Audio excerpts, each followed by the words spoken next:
بات کی کہ ہمارے طلبہ کو ترغیب اور تحریک دلانا، پڑھائی کے ساتھ ساتھ میں سب سے زیادہ ضروری کام اگر کوئی سمجھتا ہوں تو وہ ہے موٹیویشن۔ بغیر موٹیویشن کے کوئی، جیسے بغیر جو تیل کے کوئی چراغ نہیں جل سکتا، تو موم جو ہے، موم بتی جو جلتی ہے اس کے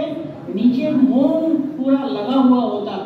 بالکل اسی طرح سے انسان اس وقت آگے بڑھتا ہے جب اس کو کوئی ترغیب اور تحریک ملتی ہے، اس کو موٹیویشن ملتا ہے۔ اور اس پروگرام کا بنیادی مقصد موٹیویشن ہے۔ ہمارے ایک استاد نے ہم کو ایک واقعہ سنایا تھا کہ بولے ایک بچہ بہت شرارت کیا کرتا تھا اور مسلسل ڈسٹرب کرتا تھا۔ ذرا سن لیں آپ، جو بچے ابھی سنجیدگی سے نہیں لے رہے، جن کے چہروں پہ مسکراہٹ ایک عجیب سی، وہ ایک ایسے رول ماڈل کو آج سامنے پیش کرنے کی کوشش کی گئی ہے اور انشاءاللہ یہ سلسلہ جاری رہے گا۔ لیکن میں بتاؤں کہ وہ طالب علم شرارت کرتا تھا ان کے مطابق، انہوں نے ایک مرتبہ 2 مرتبہ اس کو کہا، پھر ایک ایسا ہوا کہ جب لکھتے وقت جب وہ بورڈ پہ لکھ رہے تھے تو بچے نے ان کو بہت زیادہ ڈسٹرب کیا اور وہ سمجھ گئے کہ وہی ہے، ان کی پیٹھ تھی، تو مڑے اور اپنا جس چاک سے انہوں نے، اس چاک سے وہ لکھ رہے تھے، اس کا ایک ٹکڑا ایسے توڑا اور یوں ایسے مارا اور اس کے چہرے پہ اس کے کہیں پر جا کر وہ لگا۔ میں ایک بات بتا رہا ہوں، پھول کی پتی سے کٹ سکتا ہے ہیرے کا جگر، مرد نادم پر کلام نرم و نازک بے اثر۔ اس چھوٹے سے چاک کے ٹکڑے سے وہ طلبہ، وہ طالب علم جو ہے، اس کے بیہیویئر میں ایک تبدیلی آئی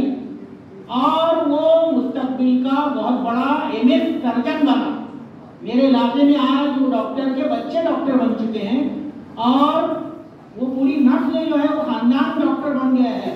میں جانتا ہوں ان کو بہت، یعنی میرے محلے کا تعلق رہا ہے ان لوگوں سے، ان کے بارے میں انہوں نے وہ ڈاکٹر کے بارے میں کہا تھا۔ میرا یہ کہنا ہے کہ دیکھیں، چھوٹی چھوٹی باتوں سے حوصلہ لینا اور سبق لینا یہ اسکول میں سکھایا جاتا ہے۔ اسکول کا طالب علم کتنا بھی آگے ہو جائے، ابھی انصار صاحب کا نام سر نے ڈاکٹر رویش تاتری صاحب نے لیا ہے اور دیگر اساتذہ، فیضان سر کا نام لیا ہے اور دیگر اساتذہ کا نام لیا ہے۔ میں ایک بات بولتا ہوں کہ کوئی اس شاگرد کتنا ہی آگے پہنچ جائے، وہ انصار شیخ جو آج IAS افسر بن کے بیٹھا ہے،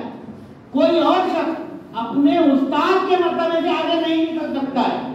اور جو قوم استاد کا احترام نہیں کرتی ہے اس سے زیادہ اپنے آپ کو ایڈوانس سمجھتی ہے۔ میں یہاں پر بہت سارے بچوں سے مخاطب ہوں اور میں صاف طور پر اشارہ دینا چاہتا ہوں کہ جو بچے یہ سمجھتے ہیں کہ ہماری سمجھ ان سے زیادہ ہے، کبھی زندگی میں آگے نہیں بڑھ سکتے۔ یہ جو ان کے آگے بڑھنے کی ترقی کی راہ ہموار ہوئی ہے، میں نے بہت سارے لوگوں کو دیکھا اور اتفاق سے میں جس محلے میں، جس بستی میں میں یہاں پر میرا کار عمل ہے، جس اسکول میں میں پڑھا رہا ہوں، وہاں کے لوگوں کو میں نے اپنے بیہیویئر میں سب سے منکسر المزاج پایا۔ میرے تعلق میں جو لوگ آئے ہیں، میں نے ان کے والد صاحب کے ساتھ میں بھی کام کیا،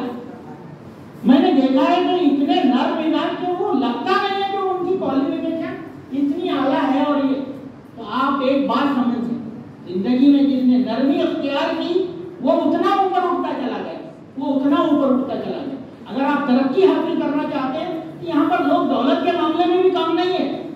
یہ جو لوگ آتے ہیں، آپ کے سامنے لائے جاتے ہیں اسکول کے ذریعے، سوسائٹی کے ذریعے، ان کے پاس میں اگر دولت کا حساب لگایا جائے، آپ کے پڑھانے والے ٹیچرز کا،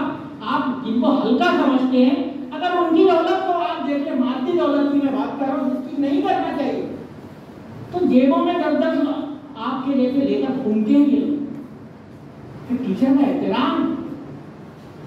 یہی ہے وہ علم کہ وہ علم پروس رہے ہیں، دے رہے ہیں، اور زیادہ راہ لے کر جائیں یہاں سے۔ ہر بار میں یہی بولتا ہوں کہ ایک کوٹلی ہوتی ہے سفر کے لیے، جب نکلتے تھے ماضی میں، اب تو آسان وسائل ہیں کہ ہوائی جہاز میں بیٹھے نکل گئے، آدھے گھنٹے میں پہنچ گئے۔ ماضی میں جب سفر شروع کرتے تھے تو ایک کوٹلی وہ لٹکا دی جاتی تھی کہ یہ راستے میں کھانے کے لیے اور کچھ استعمال کے لیے کچھ چیزیں تیرے کام میں آئی تھی۔ آپ کو معلوم ہے حضرت عبد القادر جیلانی رحمۃ اللہ علیہ کا واقعہ آپ کو ہمیشہ یاد رکھنا چاہیے کہ ماں نے ان کو کہا تھا کہ کبھی جھوٹ مت بولنا، وہ زیادہ رہا تھا، اور وہ واقعہ جس سے وہ ڈاکو جو قبول طائب ہوا، اس کو میں یہاں دہرا نہیں رہا ہوں، لیکن میں ایک بات بولتا ہوں کہ